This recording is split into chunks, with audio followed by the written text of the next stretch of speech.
Jesus Christ. Praise and honor to you, Lord Jesus Christ.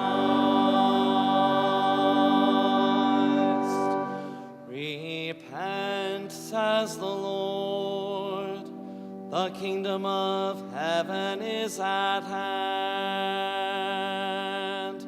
Praise and honor to you, Lord Jesus Christ.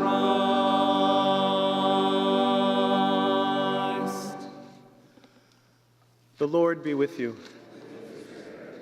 A reading from the Holy Gospel according to Luke. Some people told Jesus about the Galileans whose blood Pilate had mingled with the blood of their sacrifices.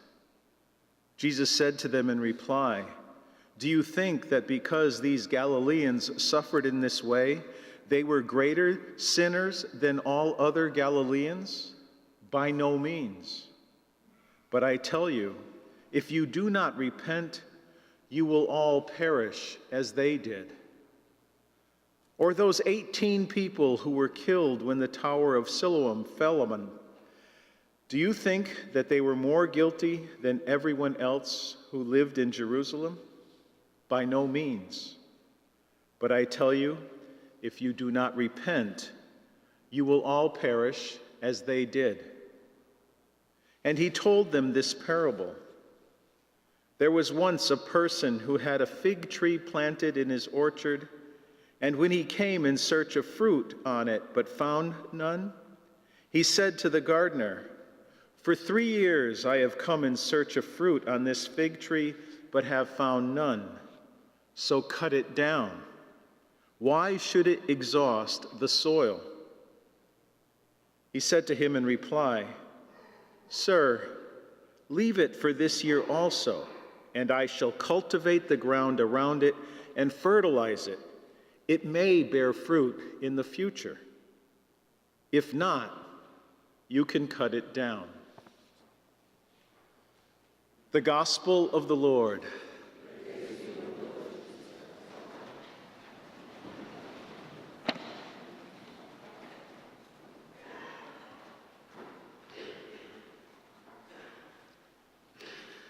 Growing up, my grandfather, my mother's father, had this enormous farm, an enormous garden at my uncle's house. And my uncle was the one who had the farm, his brother. And there's this just massive piece of land, and it was his garden. And so as children, we were brought up there. My sister and I were brought up to the garden to help him with it. Now, we were not allowed to pick vegetables. We were not allowed to touch the plants. We were not allowed to touch the soil. The only thing we had to do was pull weeds. If we saw a weed, we pulled it, because my grandfather was very protective of his garden. And we received the fruit of it, because we would go home with buckets of fresh vegetables every week. We would go home with these big buckets of tomatoes and cucumbers, squash, everything you could imagine. We'd go home with it. It fed the entire family for the entire season.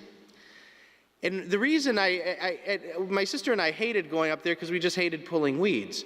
But the thing is that we saw what he was I think now reflecting on the gospel today, I saw what he was teaching us maybe in a spiritual sense. He was always concerned for the good of the plant and the good of the fruit the plant could bear. And what he would do constantly, and I couldn't figure it out, he would constantly till the soil, as you do normally when you start the garden. You go through and you dig it all up and get it ready for planting. But after that, even if the plants were bearing fruit and they were big and they were strong, he would go around and very delicately till the soil around each and every single plant. He would go through and take these little spade shovels, these little things, and just make sure that soil was loosened up so it could receive the fertilization, it could receive the nutrients and everything that it needed to continue to grow and bear fruit.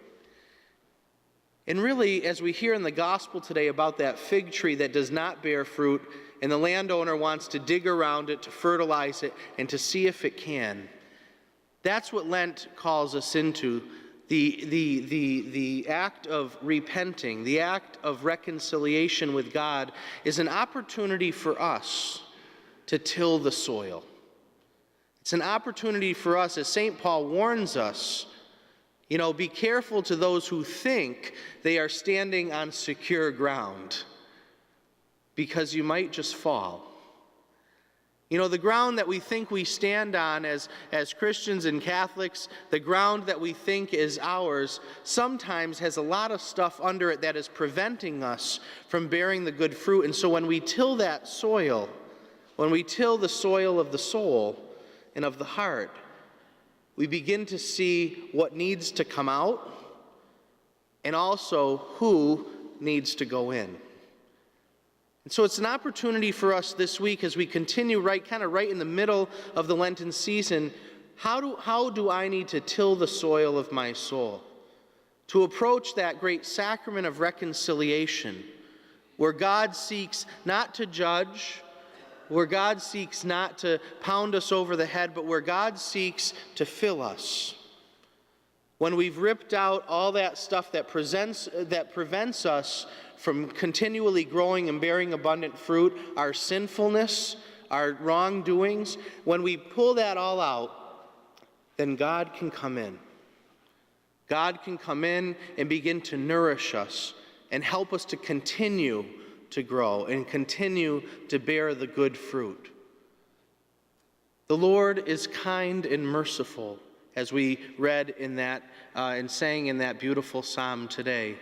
A reminder to us that as we approach that sacrament, of great reconciliation with God, as we till the soil of our hearts and get everything out in the open, then we're able to receive that kindness.